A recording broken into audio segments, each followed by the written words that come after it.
আসসালামু আলাইকুম everyone, welcome to my new blog. আজকের ব্লগটা একটু স্পেশাল, কারণ আজকের দিনটাই ছিল স্পেশাল। আসলে স্পেশাল বলার কারণটা হচ্ছে এই দিনটা ছিল আমার ছোটো বোনের জন্মদিন। তো এই দিনে আমরা কি কি রান্না করলাম আর কিভাবে এনজয় করলাম সেটাই আপনাদের সাথে শেয়ার করব। আর দেখতেই পাচ্ছেন এখানে পায়েস রান্না করা হচ্ছে। আর জন্মদিনের কিন্তু মেন খাবার হচ্ছে পায়েসই।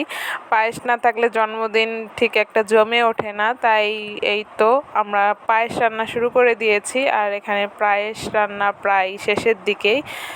এই ভিডিওটাও কিন্তু অনেক দিন আগেরই, মানে অনেক দিন বলতে এটা ছিল জুলাই মাসের 20 তারিখের ভিডিও। মানে ওই সময় এমন একটা সিচুয়েশন আমাদের দেশে ছিল, আমরা সবাই জানি। তো ওই সময়ে আমরা এটা সেলিব্রেট করেছি, যেহেতু ও ছোট মানুষ, ওর জন্মদিনটা আসলে ওই সময় পড়ে গিয়েছে। আর সেলিব্রেশন না করলেও সে খুব মন খারাপ করতেছে, তাই ওর জন্য এই দিনটা আমরা ছোটোখাটোভাবে ঘরোয়াভাবে মানে পালন করেছিলাম। তো ঘরোয়াভাবে বলতে এখানে আমরা বিরিয়ানি রান্না করেছিলাম, আর রান্না করেছিলাম পায়েস, আর কিছু মেহমানদের দাওয়াত দিয়েছিলাম, তারাও আসবে বলেছিল এবং এসেছিল।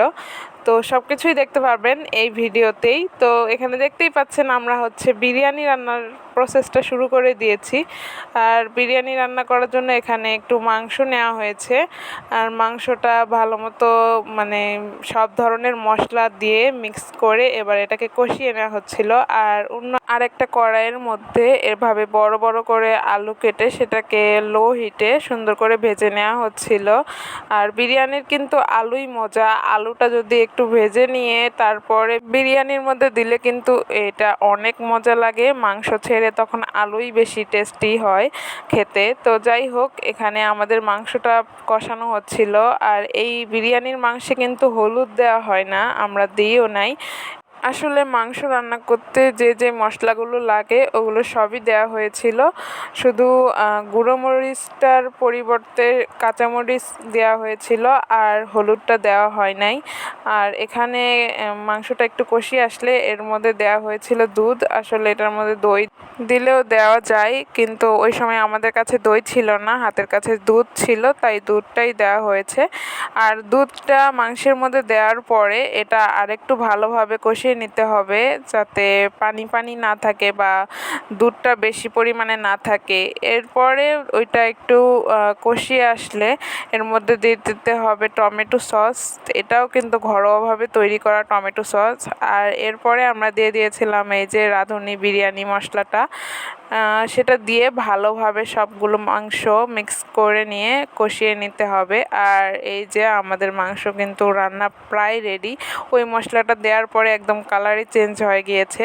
আর মাংসটা যেহেতু রান্না হয়ে গিয়েছে, এই যে দেখুন, এটা ছিল মাংসের ফাইনাল লুক। এবার হচ্ছে বিরিয়ানির যে চালটা সেটা একটু ভেজে নেওয়ার জন্য বড় একটা পাতিলের মধ্যে পেঁয়াজ আর কাঁচামরিচ দিয়ে এরপরে সেখানে চালগুলো দিয়ে ভালোভাবে ভেজে নিতে হবে। আসলে চালগুলো যত সুন্দর ভাজা হবে বিরিয়ানিটা ততই ঝরঝরা হবে, মানে একটার সাথে আরেকটা লেগে যাবে না। আর এই যে এখানে কিন্তু অল্প একটু লবণও দেওয়া হয়েছিল, মানে স্বাদ মতো। আর এই গরম পানিটা বিরিয়ানির মধ্যে দেওয়া হয়েছিল, পানি আগেই গরম করে রাখা হয়েছিল। এরপরে দিয়ে দেওয়া হলো সেই মাংসগুলো, যেগুলো আমরা একটু আগে রান্না করে রেখেছিলাম। সেই মাংসগুলো দিয়ে সব কিছু ভালোভাবে এবার মিক্স করে নিতে হবে মাংসের সাথে।